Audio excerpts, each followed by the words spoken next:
Okay, we are live. Welcome back to the channel, everybody, and quite an interesting day. Now, apologies there for being a little minute or two late. Honestly, I was sitting there trying to refresh my YouTube the entire time to get the stream loaded, but thankfully we are now live. So let's get into a big Erik Ten Hag interview that I want to go through, some interesting points, some interesting comments, and some light shed on the current situation of Manchester United, some of the things he feels himself that has gone wrong so far, and some of the ambitions that he has for the future. Now, I guess a lot of this is going to be contingent on his own future as Manchester United manager, which is far from guaranteed at this moment in time. So I'm going to get rolling into that interview. We will also look at some of the transfer stuff that has come out today, some of the managerial stuff, and we'll have a little look at Crystal Palace. That is our Monday night match next week. So looking forward to that there one.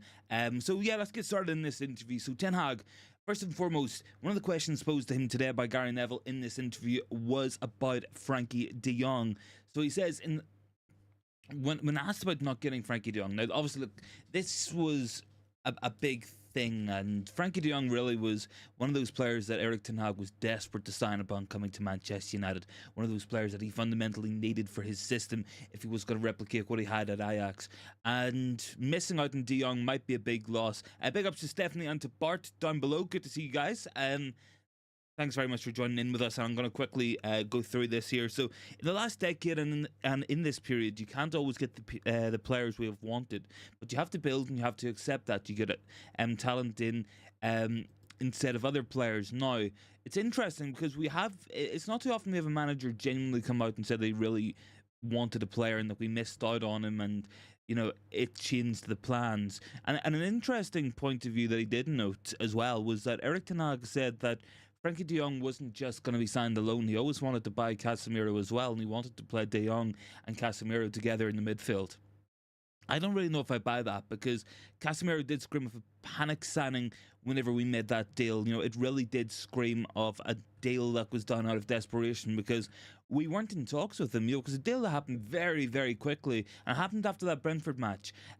Within that week, we basically went from some light discussions with Casemiro to having him signed in time to make his debut against Southampton, even though he came on for a couple of minutes. But it's one of those there ones that's difficult to kind of explain, and I feel it's the same with Antony as well.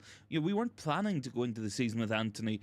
We had been in talks and we tried to get Antony. We didn't get him in the end, and then ultimately we ended up paying everything Ajax could have ever asked for him as well. But he goes on and he gets talking about Harry Kane, he gets talking about Rasmus Højlund. Goals have been a big issue for this team all season long, and he's also said, yes, Harry Kane will definitely get you 30, 40 goals. I think Rasmus will get there, but he needs time. It's not fair to assess him in the same category as Harry Kane. I would never compare two players because they're very different. So I think it's obvious that we wanted that additional striker last summer, and it's obvious now that we're going to go for that striker again this summer. Whether or not it's going to be someone of that caliber of Harry Kane, of that kind of price tag of Harry Kane, or whether we just go for the more experienced option. Some of the names I touted last night, we'll be talking about like Gianluca Scamacca, for instance, really good player for Atalanta, and misprofiled, misused at West Ham by David Moyes. I guess there are definitely other ones that we could add to said list. You probably have to put Ivan Toney in there, even though I think that deal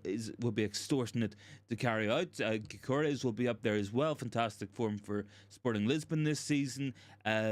Xerxes, another one who could be talked about in that kind of vein. So there's a lot of players out there who potentially could be targeted by Manchester United in this summer. Another one I seen today breaking was Patrick Schick, scored quite a few goals for Bayer Leverkusen this season as well. Do we go after him perhaps? I'm not too sure. But Erik Ten Hag, speaking on Højlund, obviously Højlund is the long-term plan for that striking position. He is the long-term man who we want to see. He has said, with Rasmus, I think we have one of the biggest potential strikers in the last summer. We are very happy with him, but he also needs time to adapt.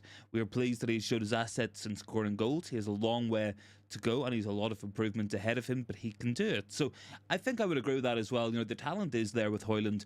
I think it's more mentality as well. I want to see him desperate to score goals. I want to see him smashing three players if needs be to score goals. He's got a frame to do it. He's got the size to do it. He's got the speed to do it. I want to see him do it. And I think he can. He's so young as well, 21 years old.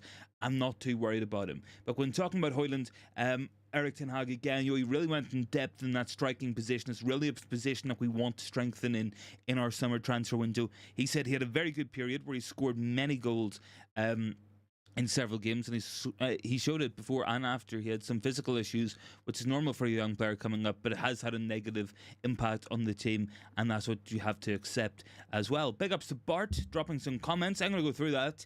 I think he did very well not throwing anyone under the bus, getting his point across, admitting failures, but also highlighting the exacting circumstances that he has to deal with. Yeah, I mean, there are circumstances he's had to deal with. I'm not going to say that he's totally absolved with the injury thing. I'm not going to say that it's solely down to the injuries. No doubt they've helped. They've helped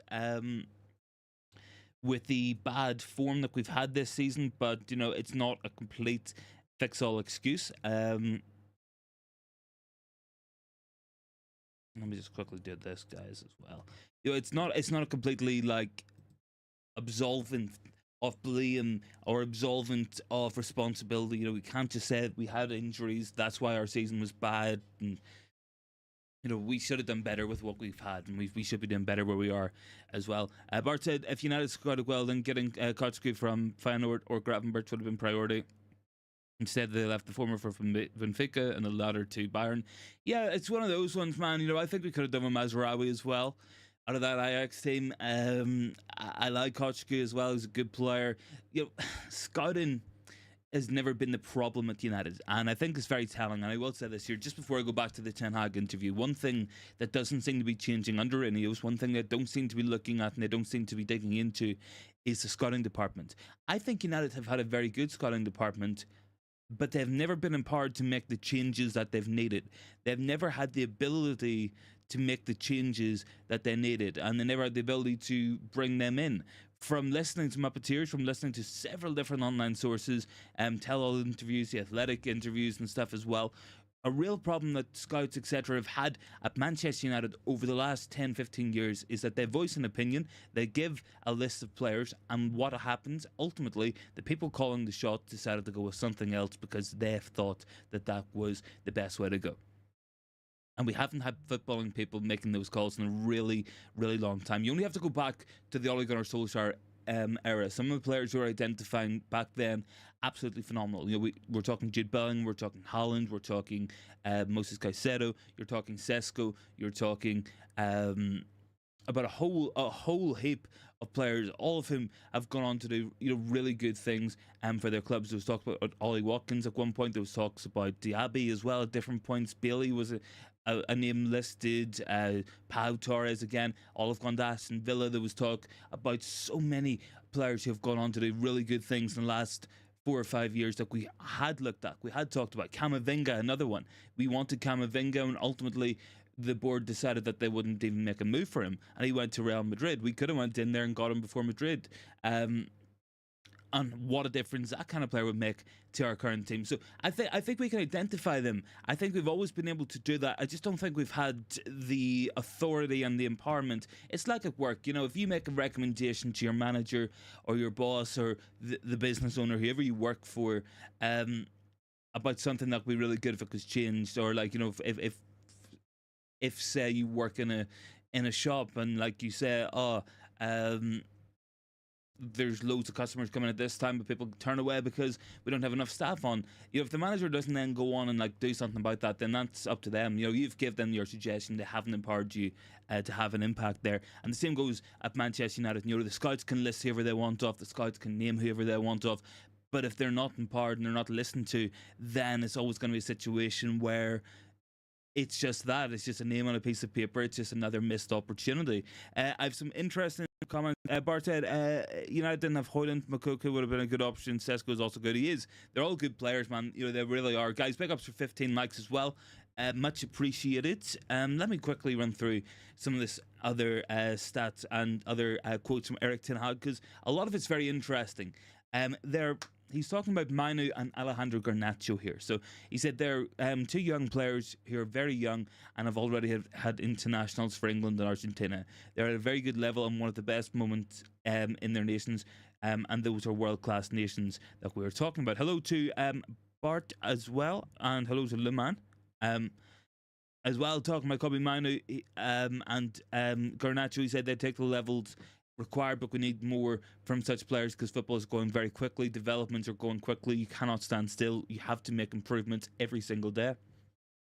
You have to make improvements all of the time so that the function of a technical director working on the game model is the right choice. There is base proof there as well. So he's speaking more, Ten Hag. This is a really big interview anyway, that he has done, and some of it does come across quite well. I was impressed reading it, and I've been a critic of Erik Ten Hag at times this season, and I still can't turn around and say that he's the right man to be holding that position of manager. He's the right man to be having moving forward. I still can't say that there with any real faith, with any real conviction, because based on the evidence we have this season, there's a lot of issues there that are very concerning indeed. But he has come across well in this. So he was talking here as well. He says, initial meetings are good. Now we have to take steps quickly because summer is coming. It's a very important period when you come into a window. The club will want to make that next step into the squad and make plans to create an environment that will avoid this year's problems in the injury department. That's a big one as well. We want to avoid injuries. Absolutely. So, injury records have to be considered whenever they're brought in terms of transfers and how we manage him as well. I think that needs to be done because I question sometimes whether the club are managing the players well enough, whether we have the capacities within the medical department to keep players fit for a long time. Sometimes it does feel like one player comes back and two get injured, and it's been that way for a good while. It really, really has. Anyways, I think I had some more quotes I wanted to go through as well from this Ten Hag interview. Very interesting stuff anyway. Talking about the style of play, and I think this is an interesting one because it's something I've had a big issue with all season long. And I've been waiting for Ten Hag to try to explain or justify or come up with his reasons as to why we were playing the way he does. He says he feels frustrated that it's not working because he's a realistic man. Last year, when I come in, you make adjustments, but at the end of the day, it's about winning. And from last year, we found a way how to make a very successful team. That might be true, but he hasn't quite managed to do it this season. Those quotes were kind of a little bit hollow, in my opinion. Those quotes about style of play, he doesn't want to go too far into it and take any of the blame here, seemingly. He says, we've played 47 games, we've had 30 combinations in the back four. They aren't from choices you make. We have been forced into choices because of injuries. Anyone with a little bit of knowledge about football, they will know it have a huge impact. It will. But I question again the management. I question again, why are our defenders being rushed back and thrown into things? Why do we have such an injury-prone squad in the first place? These are the questions that we want to be asking as well. Bart says, United tried to be more like Liverpool by hiring Ralph, and now you want to be like City hiring Pep's protege. There's nothing wrong with that after all. Liverpool, United and City are sister clubs. Interesting, Bart. Always can rely on Bart for some interesting insights anyway. Regardless, we will quickly and efficiently move on here anyway. So Erik Ten Hag wants to see more success. He says the fans have a right to see a more successful team, a team that wants to win, and that's what we're trying to do. It's a huge compliment to the team in every game that they went through because they have had spirit. We make the adjustments a little bit in our style of play because we don't have left-footed centre-back or the left side in full-back position. You have to make adjustments in play, and we have. Bart said all credit to Adam Lawrence for drilling a proactive, collective style of play in the under-18. Ten Hag has been hamstrung by lack of quality, depth, signings, management, and some bad luck. I wouldn't argue with that as well. I think injuries have played a part in it. I think his own management has played a part in it. I think the tactics, the luck hasn't been there at times this season. We've had drop-offs in a lot of players, overall form across the year. So it's important. And this is something I've been talking about as well. The need maybe to be more pragmatic or look at it from a different point of view. Ten Hag says, we thought about this, but one of the objectives was to bring in a proactive style of play. The players will return, so then if you adjust and go in a very defensive, it doesn't fit the players we already have, and then you cannot get results and everyone will lose confidence. My counter to that would be we are already not getting the results. We already don't look confident on the pitch, so why not try something different? That could be the counter argument that I would lead with there to that point. But I can get it. I can get from his point of view that he signed a lot of players to play a certain way. I would question the logic in doing that in the first place, because the way that we are playing doesn't suit the players we have either. We signed Onana to be a ball playing goalkeeper. We're getting him to launch long half the time. We signed Casemiro and Eriksen to play in midfield, yet we expect two players, 32, 33, whatever, to do all this leg work and all this running work. You've got Bruno Fernandes, who's one of the better 10s in football at the minute, and you're trying to play him as a box-to-box number 8. So I would question that there. From that point of view, I would really say, like, what are we doing here with this? Bart says, I think what Ten Hag wanted to say is he didn't go defensive or pragmatic because it does not suit the players. Once you get players back, he says, never easy to go back. Maybe, and maybe there's an element of the way we played last season, that more defensive style of football, is hard to get back out of the players. That could be the case. But again, you would ask, what should we not be able to have different styles of play? Should we not be able to do different things as well, as and when the time comes for it? Because we do look very naive at times, and it's a massive frustration. Whenever we're watching Manchester United at this moment as well, it's because it's every week we know the exact issues. And I mean, he spoke about it as well on facing 600 shots on goal this season. I see the stats and it's clear. Last season we had a consistent back four. We did the same, and we had the most clean sheets in the Premier League. Again, look, I would try to counter that, and I would say a lot of these shots are irrespective of the back four. It doesn't matter who we've had. We've played Dallo, we played Varane, Martinez, and we played Luke Shaw as our back four, and the handful of times we still faced over 20 shots a match with them. By the time the ball gets into your defensive third, the shots are going to start coming. It's not a question of what we're doing in terms of box defending. Yes, we can point towards cutbacks, but that's a different issue because that's a midfield setup. But you do have to question, what are we doing in that sense? Whenever we're in the final third, 2/3 of the team have already failed in their defensive jobs. If the opposition managed to go from goalkeeper right into their striker's feet in the penalty box, then we have failed to stop the ball from getting into that attacking third. And from there, we've had good box defending at times this season from Maguire or from Varane or from Johnny Evans, whoever it happens to be. But I think you've got to stop things at the source, and I think a more effective press, committing the fullbacks to your press instead of sending them back, is going to leave you a lot less exposed, and it's going to mean that we can at least prevent so many efforts in on our own goal. Because it's a lot of averages. If you give an opposition 25 shots a match, they might hit the target 6-7 times out of those, and they might score 1 or 2 out of those shots on target, depending on the quality of the shot, the placement of the shot, and ultimately Onana's response to it as well. Anyway, to talk about this here, and to go back to Frankie de Jong, because that was one of our original stuff that we were talking about, and we were talking there about press-resistant defensive midfielders. That's probably why we wanted to get Frankie de Jong in those early phases of build-up. He said Frankie and Casemiro would have been very complimentary to the Ajax style. You need that type of player. I mean, yeah, I wouldn't argue with that there. He definitely seemed like he really wanted to get Frankie de Jong in. That's a big takeaway that I've come away from this interview anyway, that we really wanted to see Frankie de Jong brought in to Manchester United in that first summer. Ultimately, it never happened. It was kind of embarrassing the way the club acted around it, the way we kept pushing for it when he obviously did not want to come. And I think we always had the belief that eventually he would just say yes, but where said belief came from, I really don't know either. Anyway, Bart says Varane isn't the best in taking the ball out from the back. His passing is limited. Last season, Eriksen used to play in the young role, but Mount's absence, there's no Regista. Even at that, I wouldn't count either of those players as what we need in that position. I think it's why we look better with Kobbie Manu in there, because Manu can take the ball under pressure. He's very press resistant. I think there's a lot more to come from Kobbie Manu, but I think he is one of the more important players in the system at this moment in time, and we can see why we wanted to bring him in. Big ups to Jeremy for joining in. Thanks, Jeremy. Good to see you, man. Bart said Enzo Lafay is a De Jong type player, but more physical. Mount cannot do that as well. Eriksen doesn't have the legs to do it. Let Casemiro be the destroyer. I just think Casemiro is going to go, to be honest, buddy. But I could get behind Lafayette signing, but I think we need that number 6 as well.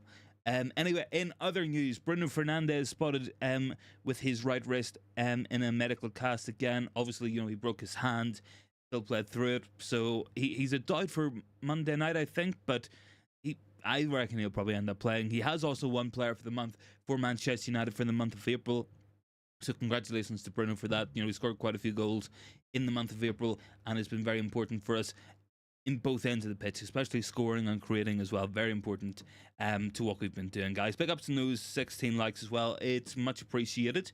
And I'm going to quickly run through a couple of other things. Bart says Cobby's injury in pre-season affected the build-up. Yeah, it did. I think he was going to be a big part of the early start of the season. I really do. Interestingly, I think I want to move on here to Dan Ashworth. So Dan Sheldon of the Athletic. Now, this isn't the same Dan, obviously.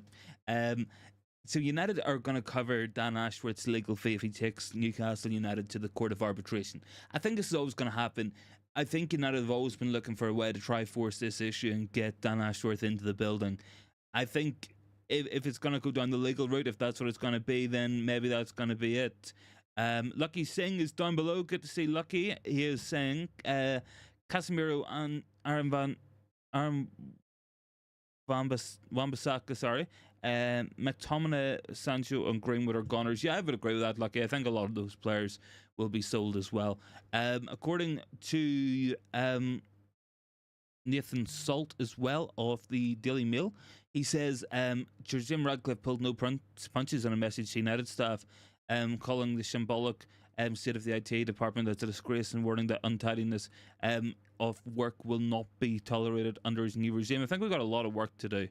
I've no doubt about that. There's a lot of work that we're going to have to do across the next 18 months or so, and it is interesting that most departments in this club do seem to be under a lot of scrutiny from this new ownership, except for the scouting department. And it's kind of making me question. We had all these players linked to us under Ole Gunnar Solskjaer, and all these players linked to us under Erik Ten Hag and under different management. And we didn't sign a lot of them, obviously. And a lot of them have gone on to do big things. I question whether the guys making the calls were even listening to our scouting department in the first place. That really is a distinct possibility at this point in time.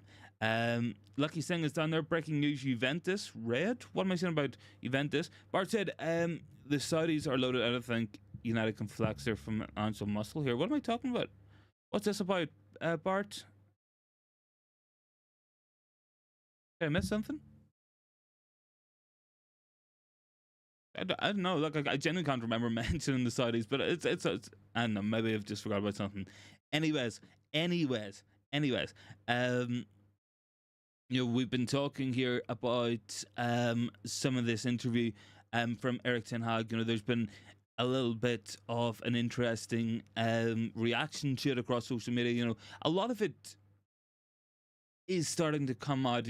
I think we're starting to get towards the end of this year. Ten Hag managerial tenure. Whether or not a lot of us want this. Bart said Court of Arbitration with Dan Ashworth. Yes. Yeah, I think it's going to come down to legality of it. If they think genuinely that the compensation being asked is overreaching what is fair, if they think that the period of gardening leave that isn't, it isn't contractually an obligation either. So if they think they can get through it, we'll find out. Bart, Man Utd's on there. The club achieved limited success because of FSG. He's asking some big questions there. Big up to Rajad as well. Thanks for joining them, man. Look, Ten Hag as well been talking. There was a couple of other quotes that I'm seeing here brought up in front of me. Did I watch the Ritual movie? No, I haven't watched it. I meant to go see it though.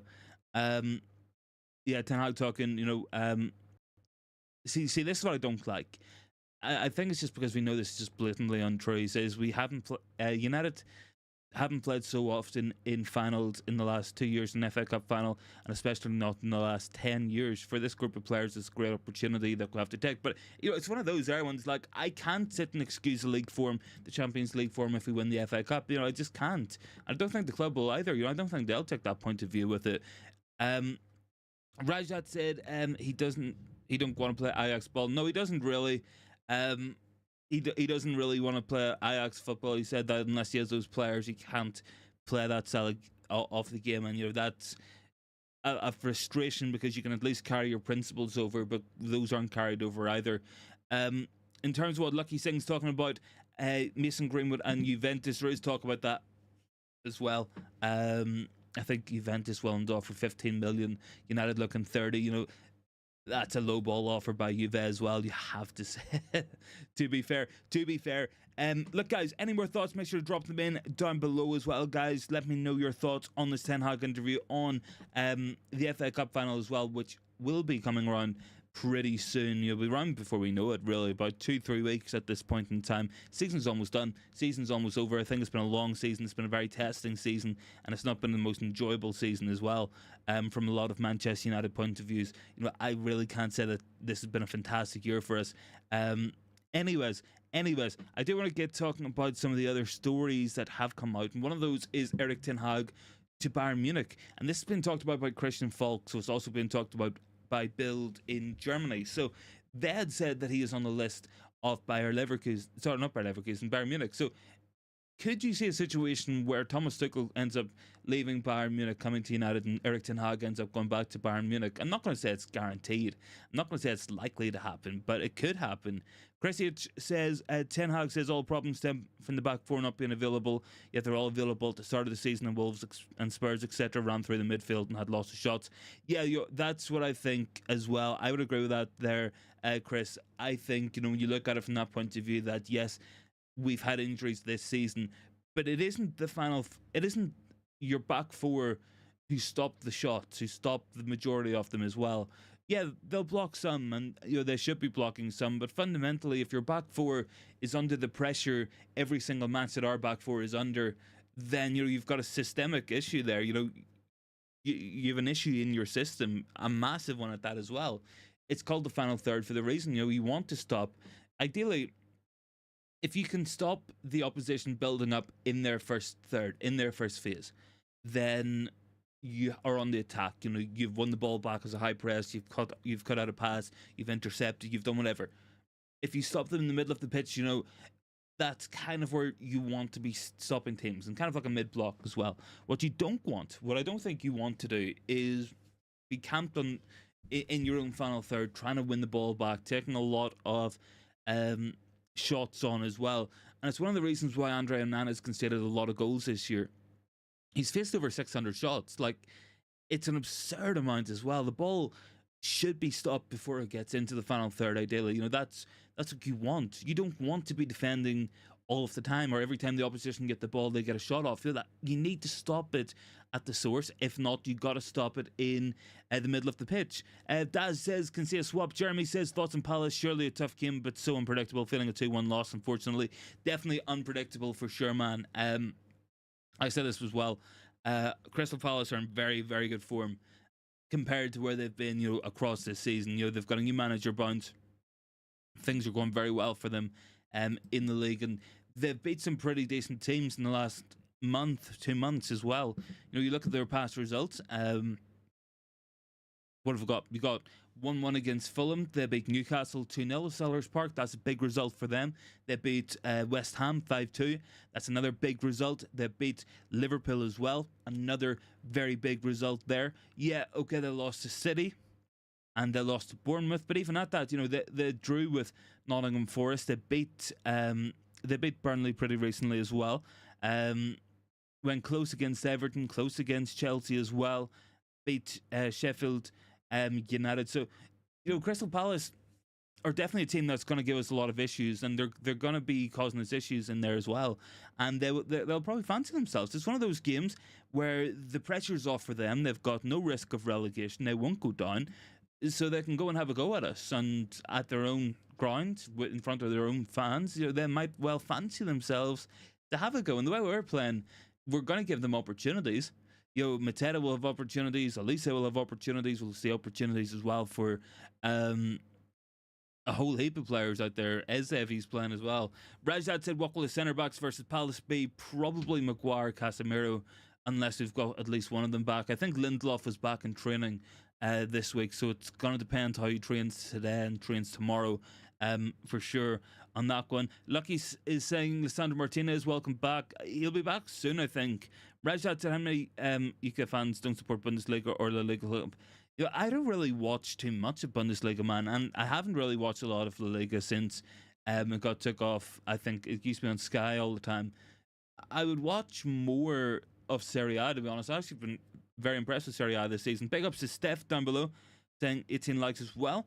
Daz says, remember Spurs came back and beat Ajax, saying they ran through the midfield. Ten Hag is not programmed for the Premier League. You need attack and defence. No, you know, those are fears and legit fears that, you know, you can't argue with, you can't debate, you cannot go against either. You know, I completely agree with that. I really do. Anyways, what have I got? Rajat said, would take Kovacic or Jorginho. I like Kovacic. Wouldn't be a bad player for us. Chris H said, Palace outplayed us and beat us at Old Trafford. They'd be a big challenge. Well, yeah, they did. They beat us pretty comfortably as well in the league this season. I know I think it was a 1-0, but we really didn't threaten them in that match. Joachim Anderson scored the goal for them that match. 19 shots for Palace, 8 for us. You know, they got the job done. Yeah, they really did do a job on us as well. So, one of those there. When Steph says, I'm on Toshin Fulham to join us next season, but Newcastle chasing. Yeah, Steph, I think I would really like to see him as well, because, you know, if you can get one centre back in for free, it gives you more of a budget to go get a second one. And I think we need 2 centre backs. You know, I'm not a big fan of these Adrian Rabiot reports coming out at the minute. I don't want to go back to this deal. We've done this, been here, done this, never been able to get the job done for Rabiot, and I don't want to do this for a 3rd season. I really don't. Nacho is leaving Real Madrid. I mean, that's an interesting one. What have I got down below? Rajat, don't want him. United are an incompetent club. Bart said, what's your talk on NBC mulling over taking Premier League games stateside every season? I would love to see Luton Town and Sheffield in Chile, Minnesota. Bart, I think this is the 2nd time you said this, because I was actually going to quote that there as well. So I'm going to have to change it now, man. I don't know. Burnley versus Crystal Palace in Anchorage, Alaska sounds very entertaining indeed. Jeremy says, not for me. No Rabiot for me. Rajat said, Palinha is better than Rabiot. Palinha is a big signing. No, man, I don't want Palinha. He's not good enough in the ball for me. You know, he's really not good enough in the ball. Yeah, he puts up the tackles and he gets a lot of... he's not actually midfielder, but he's just not good enough on the ball, in my opinion anyway. But I might do a video looking at some of the players I want to sign. I think maybe it's the time of year to start doing that there sort of stuff and start to branch out into some more videos. So maybe we'll get that done, hopefully. Any more thoughts, guys? Make sure to drop them in down below. Rajat would take the lit. No, I'm not taking the lit either. Daz said Glasgow playing Monday. They can't ruin my weekend. I know it's one of those bank holidays. At least, you know, we'll enjoy the weekend. We'll enjoy the time off, and then we'll worry about United on Monday night. But it's one of those ones. I'm been pretty numb to the whole situation anyway. Like if we lose against Palace, is anyone really going to be too angry at it? Is anyone going to be really surprised at it? I don't know. Like, I mean, it's one of those ones. I feel like for the last couple of weeks, months, you know, we're all at this point of view where we're not angry anymore. We're just disappointed. Rajat says, the lit for centre back, not for me, man. Can improve with Ten Hag guidance. Just too injury prone for me. That's my issues. Rajat, what about Bremer? No, I'm not taking Bremer. I would take Tadibo because you can get him for 35 million. Apparently, that's a pretty good price. Bart is adoring Adam Wharton. Yeah, he's just a great player, man. He really is. He's so good as well. Like, everything he does is so purposeful. Whenever he takes the ball, receives it, turns on it. Really top signing for Palace, and it's a lot of those. He's another of those players, you know, I wish we could have went out and signed, and we just didn't do it. I have an interesting report here from Patrick Berger, who writes for, I think it's the Spiegel, is it? He says Jadon Sancho does not want to return to Manchester United regardless of Ten Hag's status, or whether he stays or not. I'm happy to tell Sancho. We talked about this last night. I really couldn't be. I was like 5 minutes into talking about it last night, and I was just cannot be bothered talking about him at all. Jadon Sancho. So if he goes, I'll be very happy with that there. Jeremy says, cautiously optimistic about the summer window, looking forward to the outgoings more than incomings. Yeah, I think some big outgoings are going to be needed. Really important that we get as many of them out the door as possible, get some money, and I'm sure you guys want to see that as well. Big clear outs in terms of free agencies, in terms of player sales as well. All depends on finding buyers, so that's what it comes down to. That's why we had Phil Jones for years. That's why we had Donny van de Beek for years, Martial for years. But there's going to be a lot of change coming in this upcoming window. Make sure to stay tuned for it all on the channel anyway. Bart said, what if Sancho forgot his mobile charger? We can post it to him, buddy. We can post it to him. We'll send it through every, and it might get lost in the web, but we'll take it out. Lucky Singh says Jadon Sancho out and Mason Greenwood out. I think that's two big sales. I do. I think those are two sellable assets, and if you can raise 30 million for Greenwood, if you can raise 30 million for Sancho, that's probably going to be about 45 million pounds once you take some of the Sancho expenses out that you have to take out. That added onto our budget, that makes a difference. Martial going, Varane going, those are big players leaving us on wages. We're still paying 90 grand a week to Brandon Williams as well. So these are big outgoings in terms of that there. You're talking saving the guts of £600,000 per week, maybe even more on those three players. I can absolutely see us cost cutting like that, and I think we need to as well. Spending that amount every week, that frees up budget to pay someone else and get somebody else in. And it's not just about transfers, it's not just about balances, it's also about our wages. We need to balance the books as well, because unfortunately Premier League clubs did vote for a salary cap for that there. So we're going to see a more ruthless United in terms of letting players go. I'm hoping that we get to see just that. Lucky says Juventus and Manchester United players now. I am pleased for McKenna and fairly mocked by fans during all his reign. I hope that he doesn't come to manage United. I like Kieran McKenna. I worry if Ipswich come up, will they be underprepared for the Premier League, and could he end up terminated his contract in a panic move? I really hope not. I hope they take the stance that they're far beyond where they should be. Probably the same position where Luton Town are at the minute. They're not going to sack, I think it's Rob Edwards is their manager. They're not going to sack him because he's done so well for them and they're ahead of schedule. They didn't expect it. This is a bonus crack at being up there. Rajak would take Rafinha. I like Rafinha at Leeds. I don't know if I'll take him at this point in time coming from Barcelona, because they're going to be wanting a lot of money. Daz, massive clear out needed badly. It is, man. You can easily name 10, 12 players who should go. I'll quickly run through who I think should go. You guys can let me know if you think anything else. But Martial, Varane, Donny van de Beek, Greenwood, Sancho. That's 5. Brandon Williams is 6. I would let Lindelof go for 7. I would probably sell McTominay if I could. That's going to be 8.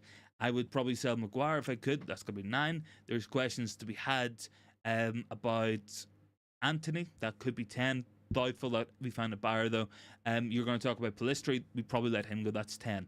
Then you look at Donny van de Beek, Christian Eriksen. Those are other potential sales. So that could go. You talk about Amad Diallo. He's 21, 22. He's going to need more football at some point. Will he want to move himself? Potentially. These are more sales that you could look at. Johnny Evans, we haven't touched about. That takes us on to player 14. Whenever Ineos said during the week that every player bar 1 or 2 or 3 would be under consideration for going, whenever we've seen that story and a lot of us dismissed it, or we've seen it in the press, or Gary Neville reacting to it when he hadn't read the story saying they can't sack everyone, they can't get rid of them all. I think you're suddenly looking at 14, 15 players who could go, and you could make a very good case for them going. I don't think they all go first season. I don't know if we're going to get rid of them all at once, as much as we might want that, but I do think within 12 months, within the end of next summer, I think you could be looking at 15, 16 players having left in that time period. And that's a real clear out and a real overhaul as well. And it's one of those there ones, it's like you could see more investment from Ineos, which might let us take more of a loss on some of these players to get them out of the club. That could happen. A lot of these guys, we're not going to get what we paid for them back, but if we get enough, it'll be okay in a lot of ways. Rajat talking about Kyle George. Is he good enough a centre back? I haven't really heard of him too much, but Bart said one thing you should expect from Ineos is utilisation of the January window. Yeah, you got to utilise everything, man. There's no excuse not to be, in my opinion. Really isn't. I have Steph saying instant success needed. Yeah, I think most people want to see instant success as well. Rajat said centre back. Are we talking about Gildas? Are we? For Juve, get Mario Götze. Okay, buddy. Keep on getting deals done. I don't care if it's a loan.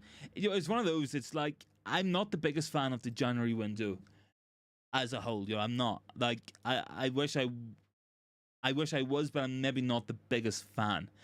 But last January we had a position where we needed to bring in someone to play in midfield. So we got Sabitzer. We needed to get someone to come in and fill out a body or two in the forward line. So we got Weghorst. I wouldn't complain too much about that.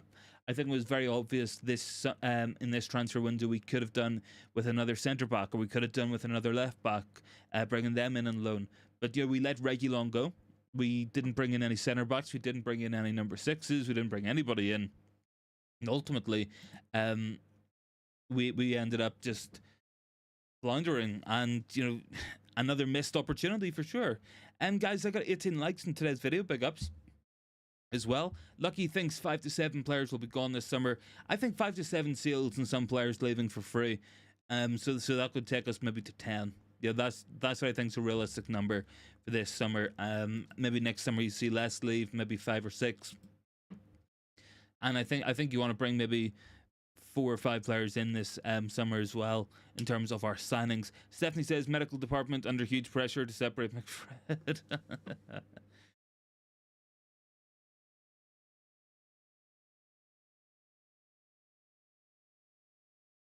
Anyways, guys, any more thoughts? Make sure to drop them in. And we're kind of gone through all of the interview quotes that I wanted to look at, all of the talk about that sort of stuff. So any more thoughts, drop them in. We'll go through your guys' comments as well for the rest of the show. Don't think there is too much here. Steph said last season we had 5 left backs on the books. We did. We ended up now with no left backs. Fit Steph as well. Last season we had who? Tellez was still there. Fernandez, Luke Shaw, Malacia, and I might be missing something as well. Don't know. But none of them are fit at all. And Tellez is gone, obviously. Lucky says I would take Manchester United. Jeremy said it would take Steph as a midfielder at this point. Maybe. Bart says, am I enjoying the sunny weather? Bart, that's a good question. Yeah, man, it's hard not to enjoy it, honestly. Like, I feel good. I'm just running about, got the shorts on, feeling good. Looking forward to a long weekend as well. That's going to be fun. So, gonna have a good one anyway. Lucky Singh would like to see Zubimendi or Matt Pfeiffer signed in the summer. I think those are 2 positions you could look at, Lucky. I do agree with you as well. Definitely keep Mason Mount and Kobbie Mainoo. Yeah, I'll keep Bruno as well, to be fair. I won't let Bruno go, but I think I'd